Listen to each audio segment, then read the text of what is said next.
saya, the one and only, bareng sama saya di sini yang bakal nemenin kalian selama akhir ayat. Apa namanya? Maksudnya beberapa menit ke depan. Hari ini topik kita panas banget nih dan relate sama jempol kita tiap hari, yaitu sharing sebelum sharing.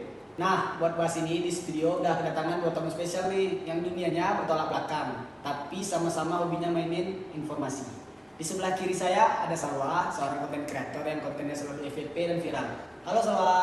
Halo semuanya, senang banget saya diundang ke sini. Saya siap berbagi cerita dari dapur media sosial yang sangat sukses. Mantap. Dan di sebelah kanan saya ada Kak Wiwi, seorang jurnalis senior dari media berita internasional. Halo Kak Wiwi, apa kabar? Halo semuanya, apa kabar? Terima kasih sudah diundang di sini. Salam kenal Salwa dan salam kenal semua. Oke, kita langsung masuk ke masalahnya nih Sal. Saya mau ke kamu dulu sebagai perwakilan untuk Gen Z nih. Kamu ngerasa nggak sih kalau di medsos itu batas antara info beneran sama info hoax itu tipis? Pernah nggak kamu sengaja ikut nyebarin info yang ternyata itu hoax? Aduh, kalau ditanya jujur nih ya, jujur banget ya. Pernah, minimal tuh 1 atau 2 kali sih. Gini ya, di dunia konten kreator ini ada tekanan yang namanya FOMO. Tekanan yang namanya FOMO. Bahasa Gen Z sekarang FOMO ya kan. Nah, karena medsos saat ini tuh ya sangat kejam ya. Kalau ada isu yang viral detik ini, kita harus bikin konten detik ini juga. Kalau nunggu besok atau kita nunggu nanti konten itu bisa basi dan viewersnya itu bisa menurun. Jadi kadang kalau ada info yang menarik lewat beranda, kita tuh langsung olah aja deh gitu kan. Jadi kontennya sempat kita cek dulu ke sumber aslinya. Yang penting judulnya memancing aja lah, memancing orang-orang. Terus buatnya tuh agak clickbait gitu kan. Biar orang tuh kayak, wih ini apa nih gitu kan. Jadi orang pada ingin tahu, pada ikut-ikutan, penasaran benar-benar. Berarti yang penting viral dulu ya? Iya. Nah Kak Wiwi, dengan curhatan si Salwa, tadi gimana tanggapannya? Kenapa sih kalau media resmi atau wartawan itu beritanya sering kalah cepet sama kreator medsos? Oke, jadi sangat memaklumi ya posisinya si Salwa sebagai konten kreator di media sosial yang harus serba cepat dan bisa. Tapi ya di situ perbedaan dasarnya kan. Kami sebagai jurnalis di dunia jurnalistik itu tidak bekerja berdasarkan algoritma yang ada di media sosial. Kami tuh bekerjanya berdasarkan dengan kode etik jurnalistik.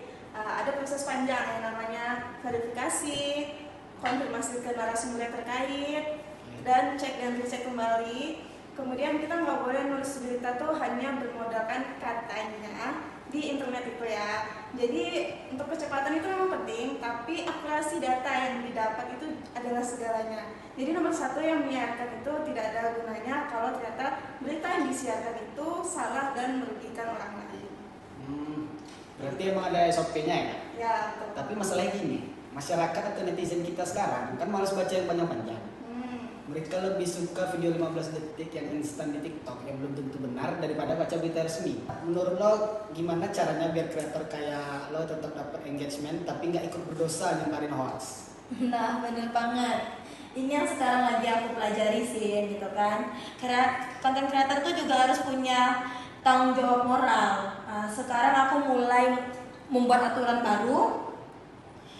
Kalau info itu sebenarnya sangat sensitif banget ya, apalagi kayak info tentang politik, terus info tentang bencana alam, terus info tentang kesehatan. Jadi untuk info-info yang sensitif begitu tuh harusnya kita mencari tahu dulu sumbernya di mana, gitu ya kan, datanya berasal dari mana sebelum kita memposting atau membuatnya.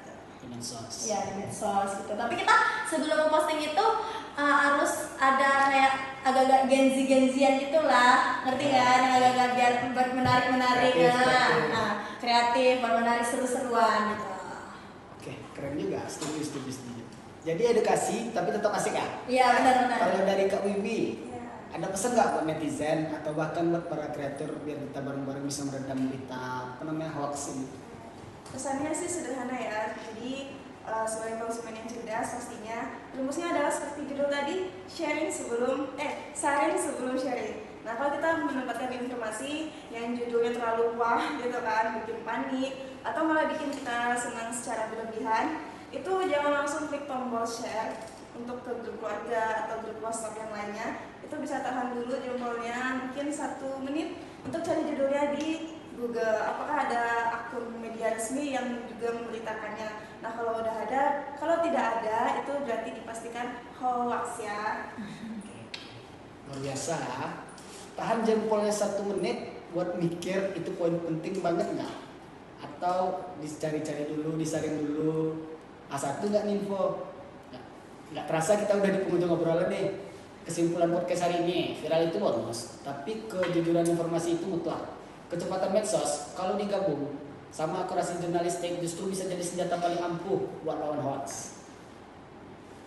Makasih banyak Salwa udah mau berbagi sisi gelap dunia konten, dan makasih Kak Wiwi atas insight hukum dari 3 jurnalisnya yang mencerahkan banget nih. Ya, sama-sama ya. Ingat ya guys, jangan asal-asal share. Oke, kami bertiga pamit undur diri. Sampai jumpa di episode podcast berikutnya. Stay tune ya guys. Bye bye. Bye-bye.